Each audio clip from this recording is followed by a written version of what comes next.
but not only height to get higher. So sit back and relax and enjoy the life of Zinniaa. Zinniaa, Zinniaa, the life of Zinniaa. Zinniaa, Zinniaa. Hey you guys, it's Zinniaa, and today I am doing a freshman advice high school video. I've been talking about this video in my previous videos for a good minute, and I finally planned it out and scheduled it out, and I was like, I'm going to finish my to-do list, no excuses, but I'm gonna get it done. So you guys, welcome to Zinniaa Fail, the life of Zinniaa. If you're new, my name is Zinniaa. I do a lot on my little channel, some everything but pranks, because I'm not a funny person. But one thing I think I'm really good at is giving advice and talking to the youth, even though I struggle with fitting in with my peers. A lot of them come to me for advice. They kind of think I'm like the mother.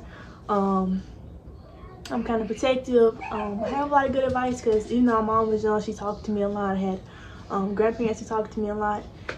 So I think I can offer some pretty good advice. I wanted to do this video because going into high school, yeah, but anyways, going into high school, one thing I really struggled, one thing I really struggled with was self-identifying myself. I didn't really realize that being around a lot of people would influence me in the way that it did. I will say, like, my 8th and 9th grade years when I was finding myself, and because I was just then finding myself, to be introduced to a whole lot of new people and a lot of different relationships, and I think gay was kind of more coming. Like, I'm not that old, but it was like more out. I was saying, you know, two boys holding hands, two girls holding hands, and I'm not against it at all, but it was new to me. I was saying just a lot of different stuff.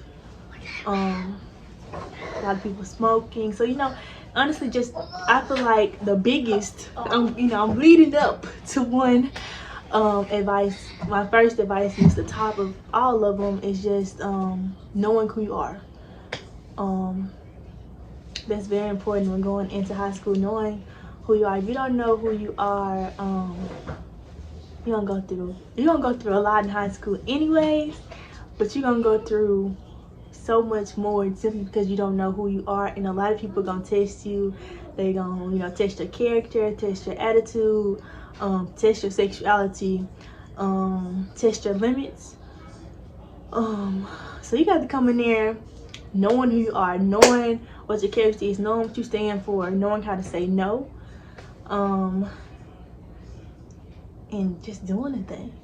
So that's literally my first and foremost. That is like, that sets the bar for everything else. If you know who you are, everything else kind of falls in line.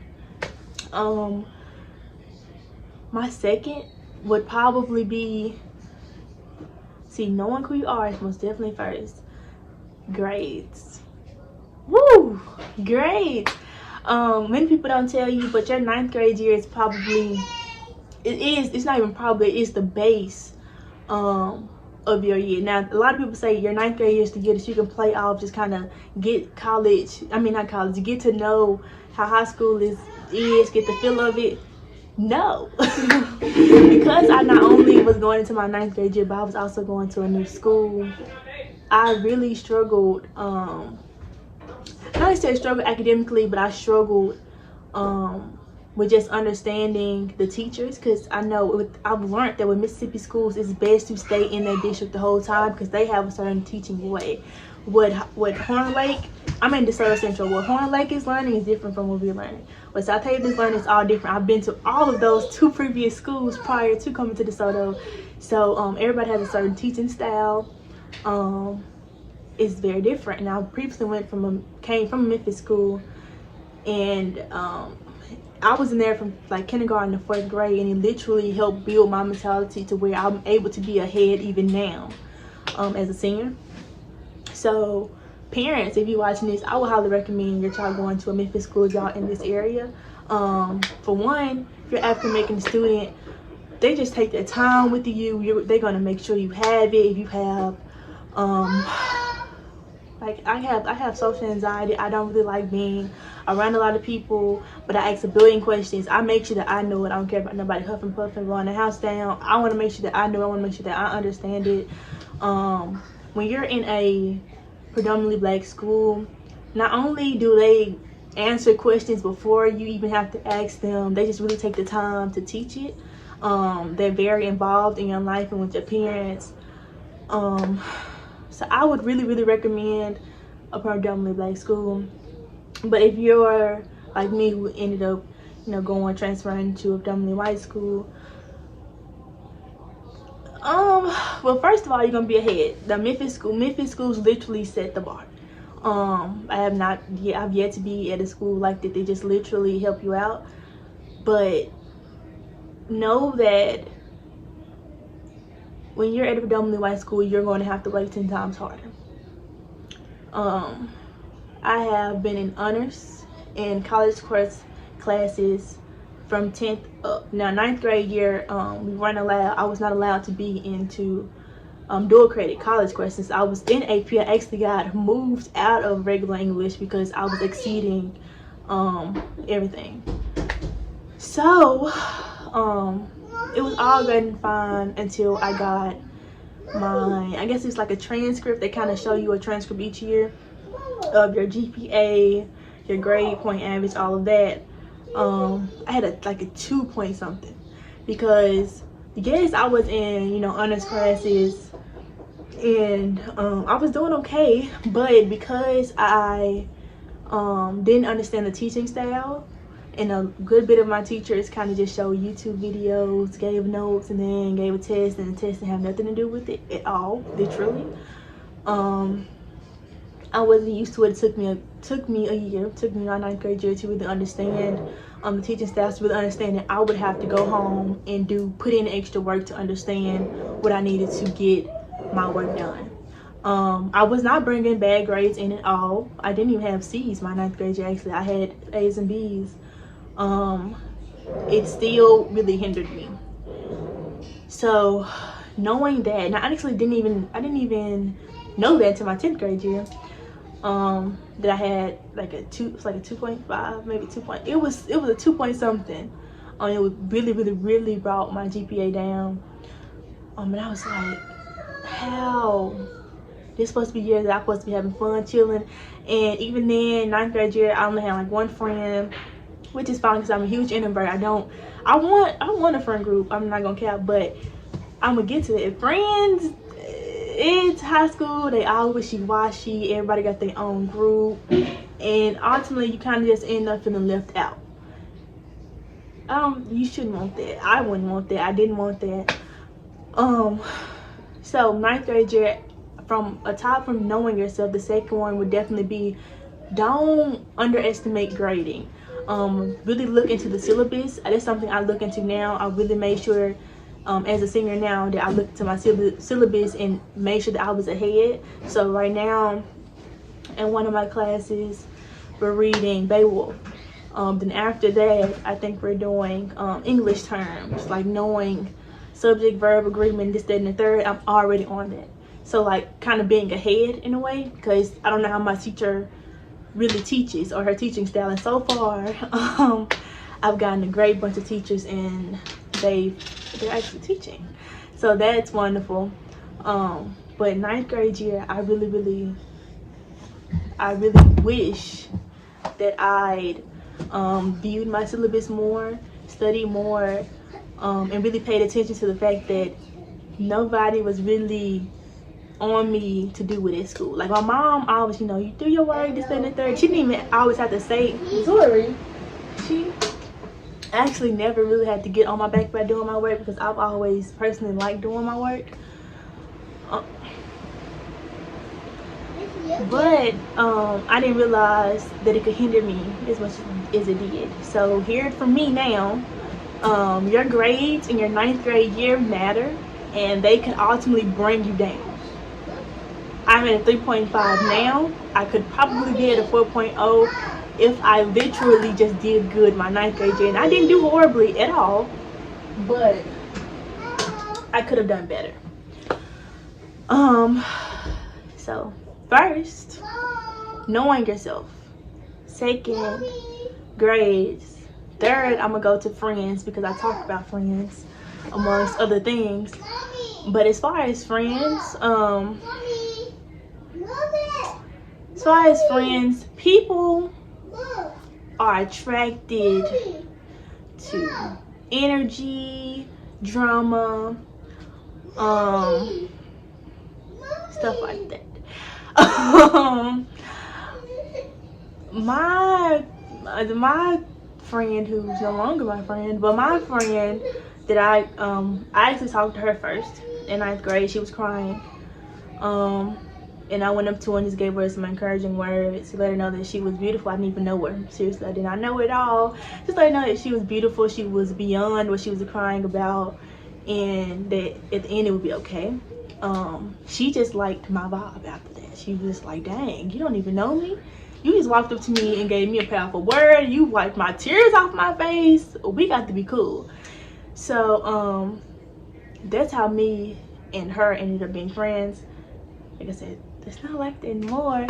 But but people are mainly attracted to a vibe. A vibe that can be very much so fake, because I tell people all the time, school me and at home me is very different. I'm very chill, laid back at home. I like watching Netflix, maybe grabbing a book, sitting on my phone, scrolling through TikTok, Instagram. Like, I'm very chill at home. I'm chill at school, but if you get me around a group of teenagers, I love to talk. On top of talking, you know, I like to crack a few jokes. I'm not funny at all, but they laugh, so they're fake, but I know that. So yeah. So my biggest thing about friends is don't get too caught up in having a friend. I think that's where I messed up at. I really wanted a friend to the point where I kind of was blindsided. I wanted a friend, but not at the cost of losing myself, or not at the cost of her eating at my table and not Mama! Ma! I'm sorry. It's not funny, because why is you under my bed? We was kept it in the hind seat. Get away from under my bed now. Ridgeway! It's not no okay, because why is you constantly doing that? I hate you constantly doing that. Yeah, put it on you. Ridge! Yes, you get. That's what you get. Ooh. That's what you get. Anyways, I wanted a friend, but after, you know, a long evaluation and a mental evaluation, realizing that I have found myself and I am comfortable with myself and what I have going for myself, and, you know, making a schedule and sticking to and all that different stuff for myself, and having a friend who just was, I felt was all off the rails and was doing her own. Of course she was doing her own thing, but it was just, I don't know, it didn't fit with what I wanted, and maybe I'm not a good friend because I personally didn't think I didn't think that she could benefit me as a friend in any type of way. That's just how I feel. I feel like a friend should be there to support at all times. I feel like a friend should not judge. I feel like a friend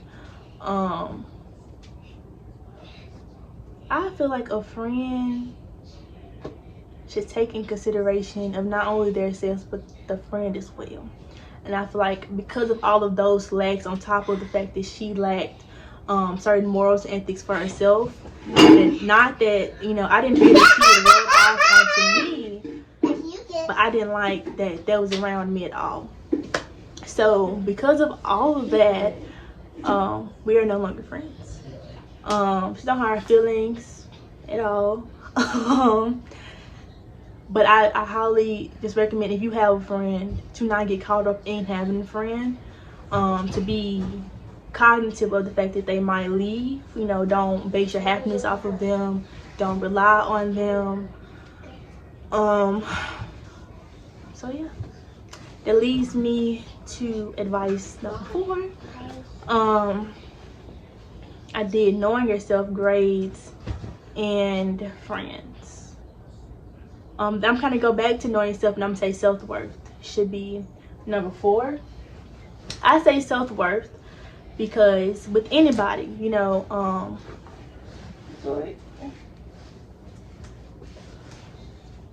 with anybody, as far as friends, teachers, associates, counselors, principals, people look at how you treat yourself and how you carry yourself, and they use that as a blueprint. They use that as the complete guide of how to treat Zinniaa, how to treat Angela, how to treat so-and-so.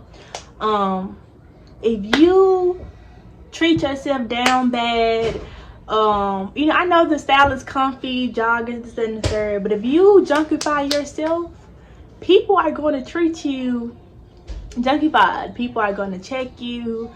People are going to belittle you. People are going to just down you from top to bottom. They do not care. High school was very ruthless. First of all, I'm dark skinned. I've been hearing that your mama left you in the oven for too long. You so black, this and that. You look like African booty scratch. I don't hear it all. And the same people that don't talk about me wanted to date me, wanted to be my friends, wanted to play with me at the park. So now that I'm at high school, I was just like, I don't hear it all. Say something else. Like, next. That's all you can say, that I'm dark skinned. You know, I've always been pretty. It took me a minute to realize I was pretty, but I've always been pretty. I always had pretty teeth. Made sure my teeth was brushed. I've always smelled good. Now I've had my musty days, but I made sure I was always fresh and clean. So it was like literally nobody could say anything about me other than my skin tone. And even in 9th grade, I walked around in my heels, baby, my purse, you know, my headbands. I didn't have a phone at the time, but even then, they didn't even, you know, that did not hinder me from being myself, showing my character, showing that I cared for myself, make sure that my hair was did, you know, asking questions, showing that I cared enough for myself and my education. And with that, principals didn't look at me sideways. Teachers didn't come at me incorrectly. Students did not come at me incorrectly. A lot of people was like, I was actually scared to talk to you, because when I tell you I said that school was like, and what about it? Oh, okay, and so? And I always got a comeback. Now the comeback might not always be like, but it's a comeback, you know what I'm saying? I'm not sitting there looking stupid or quiet, because you're not gonna talk about me. And a teacher, I'm always gonna be respectful, but you're not gonna play me like I don't got parents at home. Okay? Alrighty. So, self-worth. It's very important, not only for one, to know who you are, to not get so caught up in friends, and to not belittle your grades and to think that your 9th grade grades don't count. But all of that ties into your self-worth. If you go up in that school thinking that you're not all of that, automatically comparing yourself to other people, not wanting to dress to impress, and I understand, like I said, you know, comfy is the way to go. That's like the new style. It can still be cute. Do not belittle yourself, downgrade yourself, because honestly, when you feel good, it shows. So take that in consideration, even when dating, which probably be my 5th one. With dating in high school, first of all, upperclassmen will try you. It's just kind of like the easy thing to do. They think 9th graders are very easy. Most of them are. They're just not going to high school. They want to be popular. One of the most popular ways to get popular in high school is to be a 403. If you do not know what a 403 is, put it in a calculator and flip it. That's just how old I am. Yeah. So that's one of the most popular ways to get popular at school right off the bat. Be with everybody. They gonna talk about you bad, dirty, and trifling, but for somehow, some way, you have a whole bunch of friends. Folks gonna talk to you. You gonna have a whole shebang. You can be smart. You can have straight A's, 35, 6 on the ACT. None of that will matter, because you gave the whole football team, basketball team, even the soccer team yourself. But you popular, that's what you want. You know what I'm saying? You gonna get talked about like a dog, but hey, you're popular. So if that's all you care about, then hey, that's you. But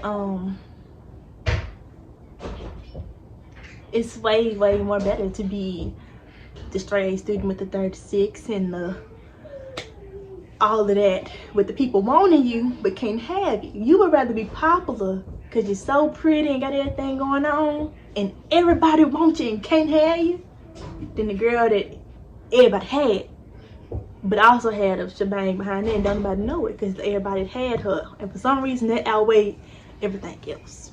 Because I tell you, when you popular for that reason, even the principals know.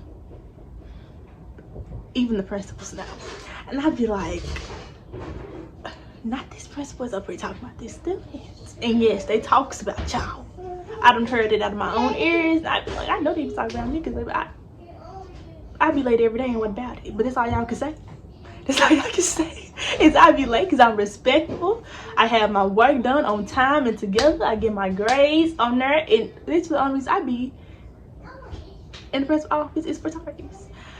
So I'm just like, if y'all talking about this girl for this, I know y'all said something about me. But what about it? So definitely, what was I? Relationships. Definitely be cognitive about who you date in high school.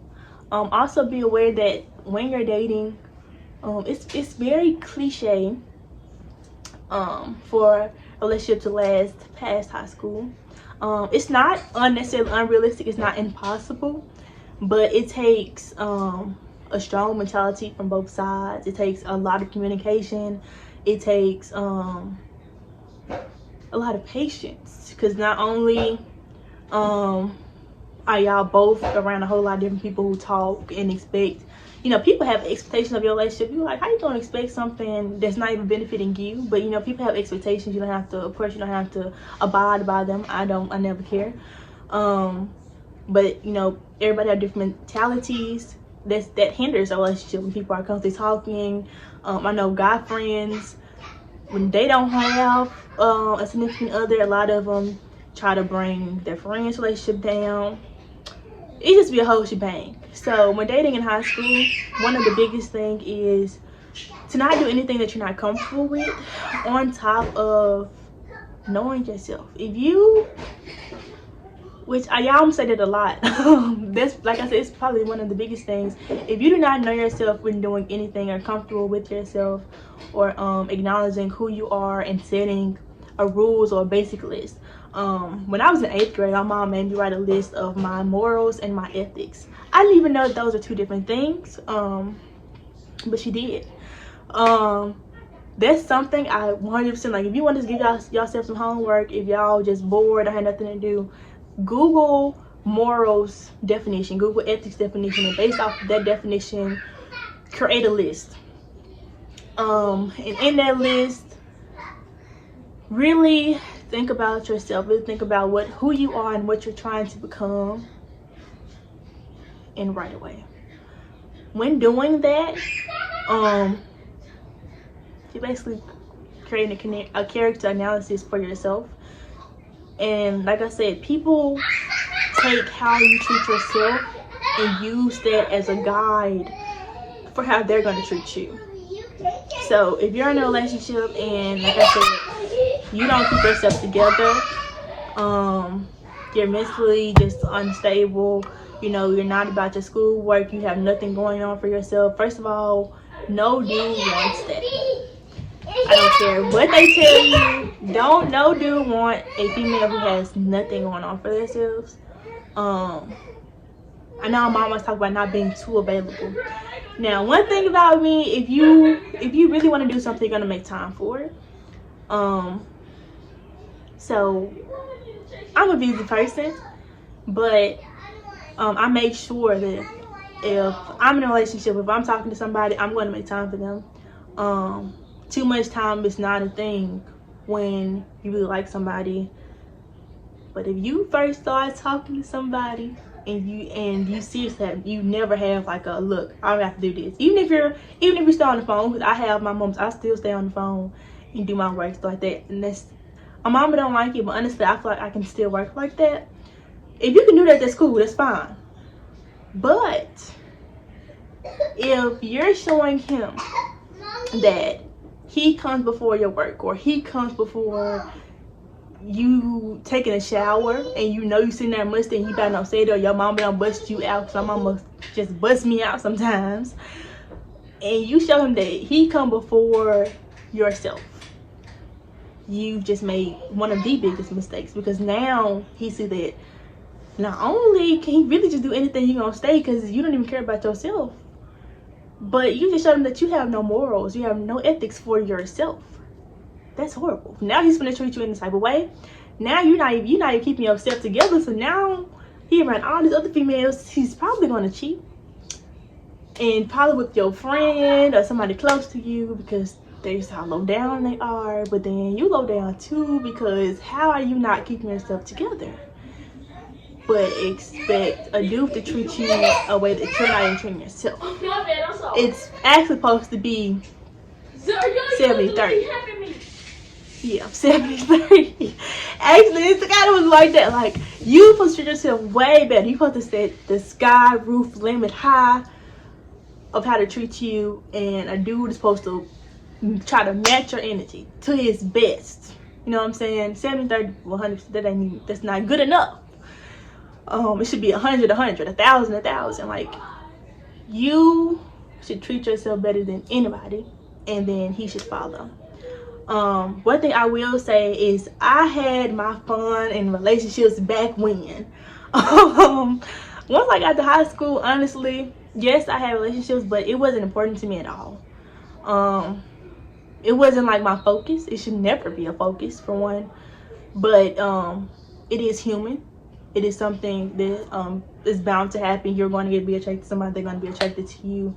I've never been disrespected by a dude. It's just how I carry myself. So I just really, based off of other people's stories and based off what I've seen, I know that you should 100% figure out who you are before even adding somebody else onto your life, whether that is a friend or a boyfriend or a girlfriend. Because if you don't, then people will begin to put their beliefs onto you, put their ethics and morals onto you, put their style onto you. And also, when you're around some people, other people anyways, their character kind of comes to you anyways. You know, people say if you spend enough time with somebody, you begin looking alike.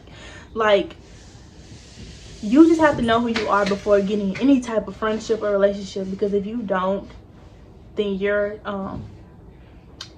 unnoticingly, that's not even a word probably, I don't know, but you're you're hurting yourself more than you realize in that moment.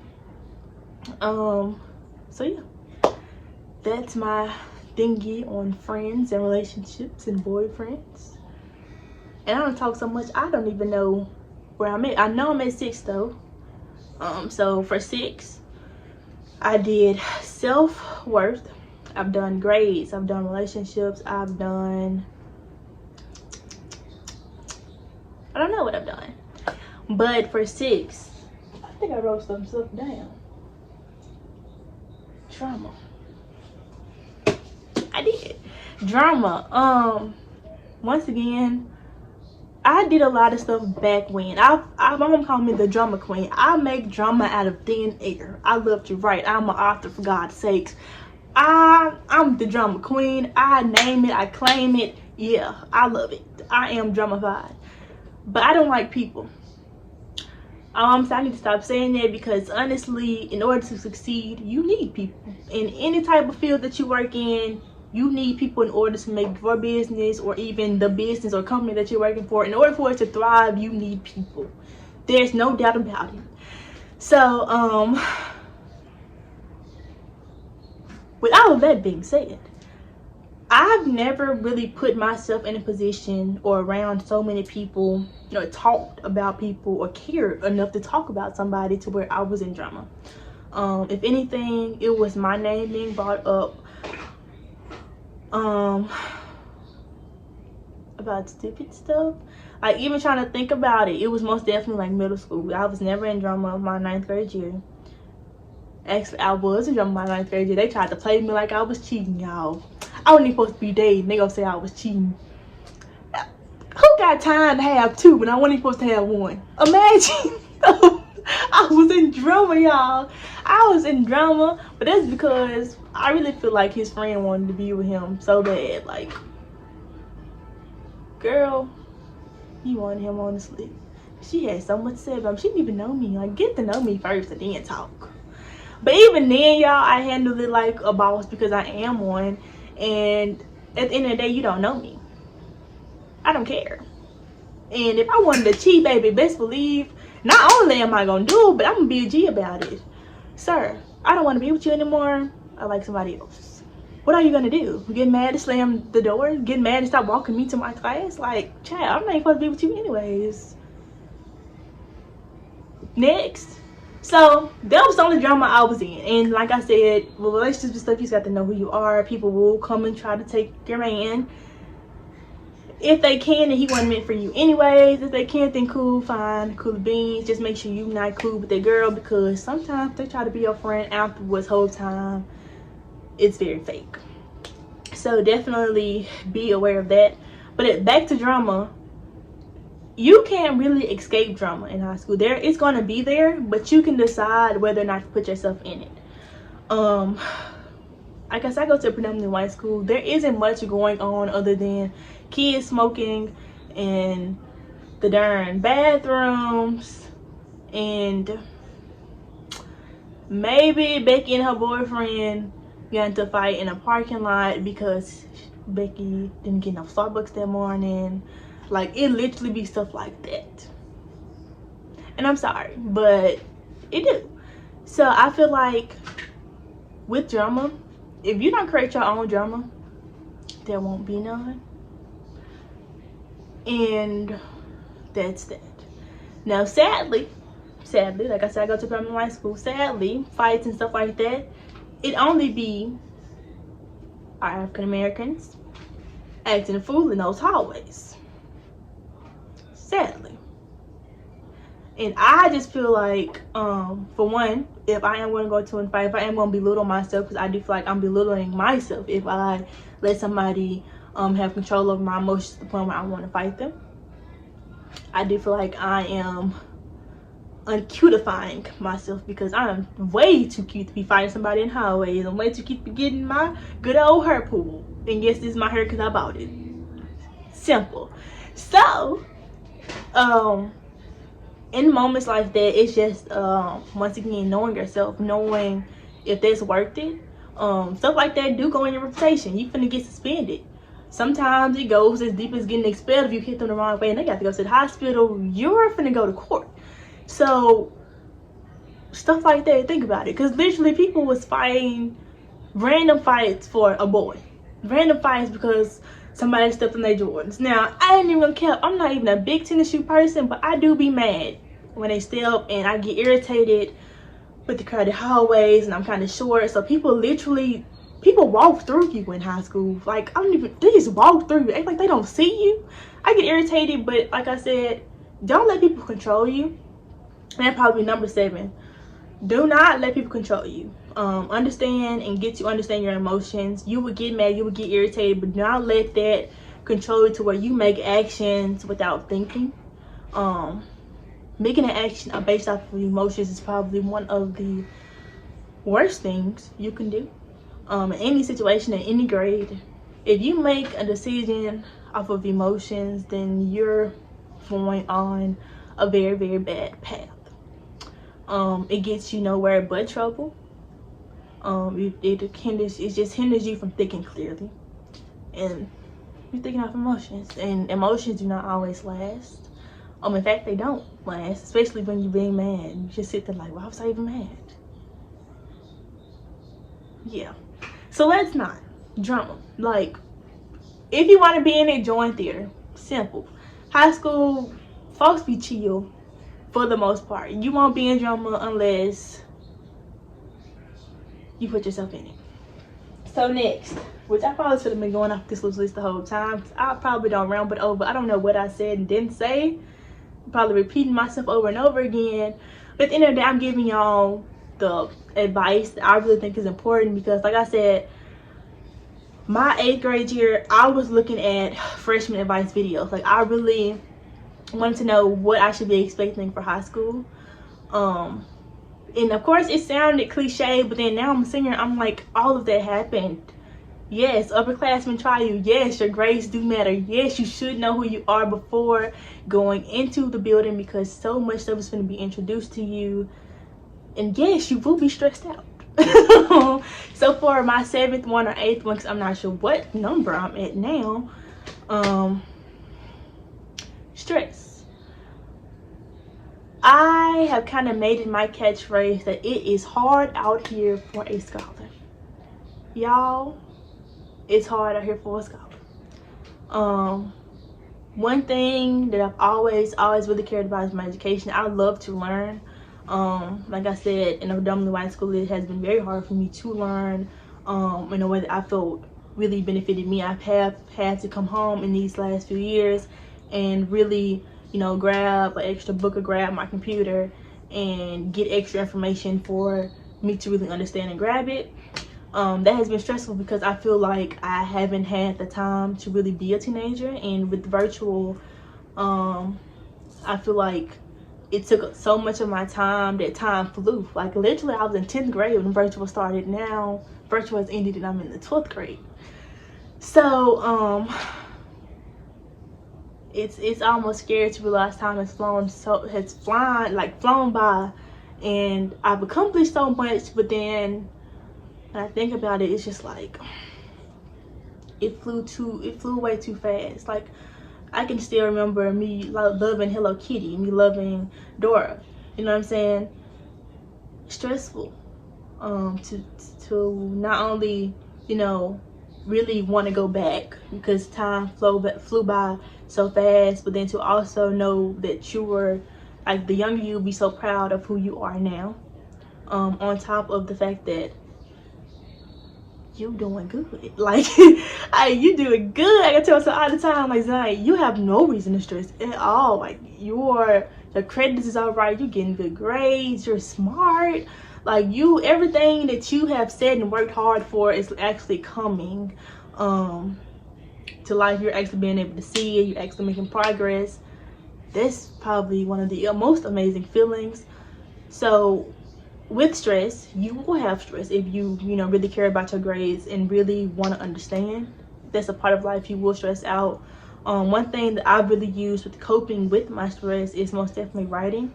Always ran to a notepad or some loose leaf paper, any type of paper, and just simply ask myself a few basic questions. You know, how am I feeling? Why am I feeling that way? What caused that feeling? What happened today? You know what I'm saying? Ask myself, you know, is this feeling better than how you felt yesterday? Or do you think how long do you think this feeling will last? You know, different questions like that, because it's, you know, it's a stress, it's an emotion. Asking myself, what would you do to help fix that stress? If you were outside of yourself, what would you tell yourself to do? A lot of times I just have to take a chill pill.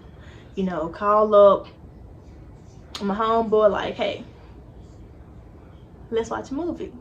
Let's talk about something that's not gonna have my mind thinking, you know, too much. No, let's have a fashion show. Let's go in my closet and pick out a whole bunch of outfits and hype me up. Like, let's do something fun.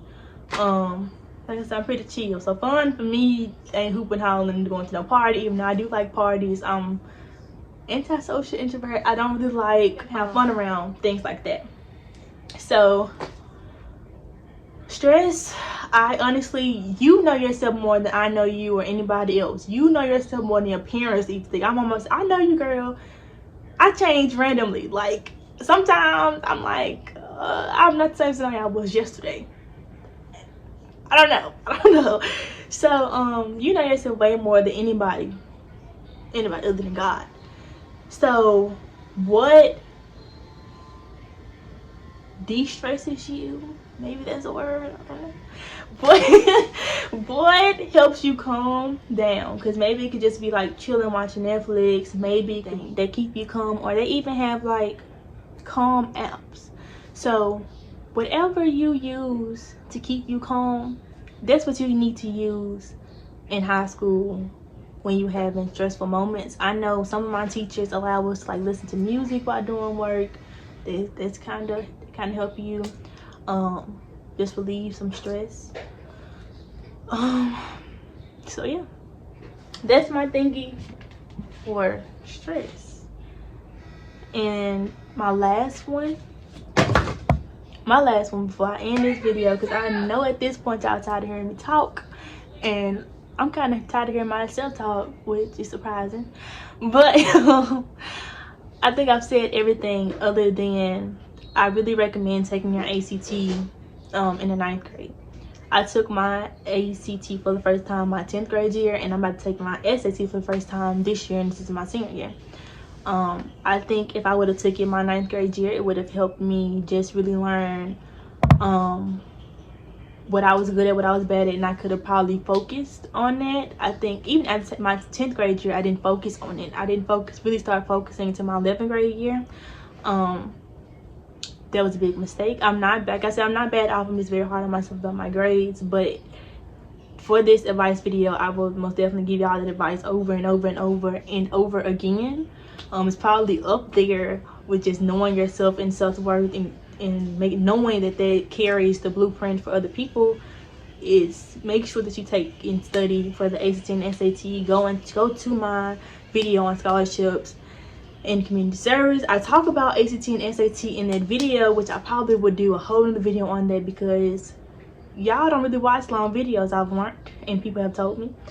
So the information that y'all would have gained from that video if y'all just watched it through, y'all probably didn't watch the whole thing through to get the whole information. So I might just redo that video and do it in segments, so y'all can click on just scholarships, click on just community service, click on just ACT and SAT information. I will work on that.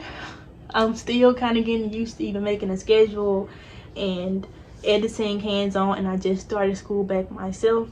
So work with me, because I really do like doing YouTube. I don't want it to be stressful for myself. It is something that I definitely really enjoy doing.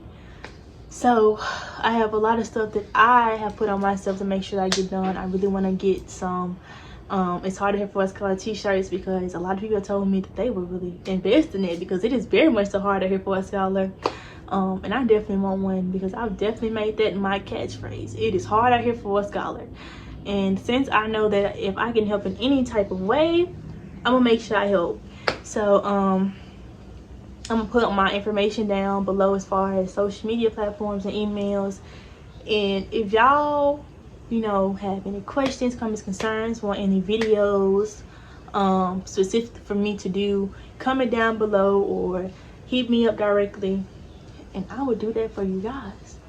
So that's it for this video. I really hope that y'all sat down and listened. I know that I can ramble on and on, but I swear I don't do it for the fun of it at all. Because I like to hear myself talk, but when I get to rambling, I'm telling myself to shut up in my head. So hopefully I didn't ramble too much. I hope that y'all really got everything that y'all needed to get, even though, like, I know I don't went all off the board. That's really why I wrote down stuff for me to specifically talk about, and I just kind of totally disregarded it. But anyways, we're not gonna talk about my flaws because we're still working on it. We're just gonna end the video. So deuces, you guys.